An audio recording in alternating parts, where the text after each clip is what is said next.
छोटा सेक्शन जो कि बहुत पावरफुल है, वो इस पाकिस्तान और एंटी इंडिया कैंपेन करता है। मालदीव में भी यही हाल है। ये बैठक हुई है, लगता ऐसा है कि वो लोग ये भी चाहते हैं कि रिश्ते ज़्यादा न बिगड़ने पाए। पॉलिसी जो इस समय मोइज़ो की नज़र आती है वो ये है कि इंडिया चाइना के जो विरोधाभास है, जो डिफरेंसेस हैं, उनको ये अपने पक्ष में, उनको एक्सप्लॉइट करके अपने फेवर में करना चाहता है। यानी कुछ प्रोजेक्ट वो चाहता है चाइना से मिल जाए, कुछ इंडिया से भी बन जाए और वहाँ पे डेवलपमेंट का काम चले, जैसा कि श्रीलंका इस समय कर रहा है। बल्कि उसके लिए उन्होंने सोचा कि हम इंडियन फोर्सेस को अगर हटा देंगे तो चाइनीज़ खुश हो जाएंगे, चाइना जा रहे हैं, वहाँ से प्रोजेक्ट मेगा प्रोजेक्ट्स लाने का उनका प्लान है और भारत से दूसरे प्रोजेक्ट्स लेने का उनका प्लान नज़र आता है। कहाँ तक होगा, कामयाब हो पाएंगे इसमें या नहीं, फिलहाल उनको बहुत बड़ा सेटबैक लगा है। सबसे ज़्यादा उनकी इकोनॉमी जो है वो टूरिज़्म पे बेस है और भारत से जाने वाले टूरिस्ट सबसे ज़्यादा 30-40% तो टूरिज़्म इंडस्ट्री भारत का होता है। ट्रेड हमारा ज़्यादा नहीं है, छोटा सा वो है। अब प्रधानमंत्री ने लक्षद्वीप को प्रमोट कर दिया है। लक्षद्वीप बिल्कुल वैसे ही है, इसी तरह यहाँ पे भी बहुत सुंदर और बहुत अच्छे आइलैंड्स हैं, बीचेस हैं, जो मैं समझता हूँ अगले 4-5 साल में एक बड़ा इंटरनेशनल टूरिस्ट हब बन जाएगा, जिससे उनकी टूरिज्म पे बहुत असर पड़ेगा आने वाले समय में। और इसका नतीजा भी हम देख रहे हैं। इन स्टेटमेंट्स के आने के बाद से भारत के अंदर एक हलचल हुई और लोग बहुत नाराज हैं, खासतौर से प्रधानमंत्री मोदी जी के बारे में। ये अब जिस तरीके के शब्दों का इस्तेमाल किया गया या भारत के खिलाफ जिस तरीके से किया गया, टूरिस्ट जाने से इनकार कर रहे हैं, कंपनीज ने भी बंद कर दिया रिजर्वेशन करना, वहाँ के फ्लाइट्स ले जाना। तो इस तरीके से ये एक बड़ा महंगा पड़ेगा आने वाले समय में मालदीव को।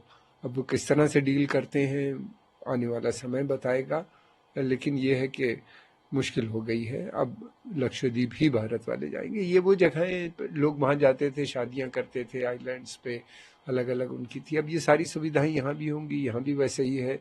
भारत में तो और एडवांटेज है इसलिए कि भारत के अंदर पहाड़ भी हैं, फिर उसके अलावा समुंदर भी है, फिर उसके अलावा ये भी नहीं, डेजर्ट भी है हमारे यहाँ, सहरा जिसे कहते हैं, और बीचेस बहुत सुंदर हैं भारत की।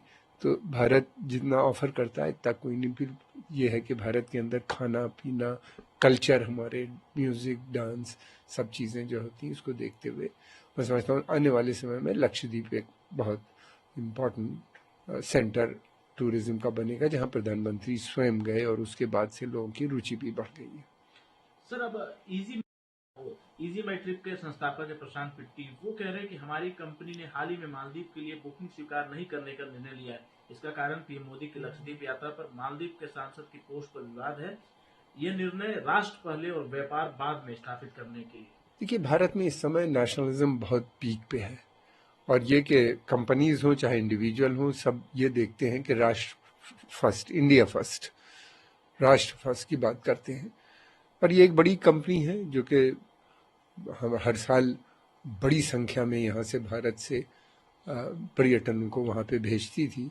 अब वो टूरिज्म नहीं ले रहे हैं। यही नहीं बल्कि फिल्म इंडस्ट्री के जो बहुत से पॉपुलर हीरो हैं, एक्टर्स हैं, अक्षय कुमार हों या सलमान खान हों, इसके अलावा और भी बहुत से हैं जिन्होंने भी अब बाइकॉट और कंडेम किया है इसको। बाइकॉट कॉल भी चल रही है उसके ऊपर, बाइकॉट मालदीव के चल के हैशटैग, तो वो एक काफ़ी पिकअप कर रही है, जिसमें लाखों लोग उस पर अपने कमेंट्स दे रहे हैं और आम जनता में काफ़ी गुस्सा नज़र आता है कि प्रधानमंत्री के बारे में, एक पॉपुलर लीडर के बारे में इस तरह के शब्दों और इस तरह की बातें की गई उनके बारे में और भारत के बारे में, जिससे जनता नाराज़ है। अगर आप ये वीडियो YouTube पर देख रहे हैं तो हमारे चैनल को सब्सक्राइब करें और बेल आइकन को दबाना ना भूलें। अगर आप Facebook पर ये वीडियो देख रहे हैं तो हमारे पेज को लाइक करें।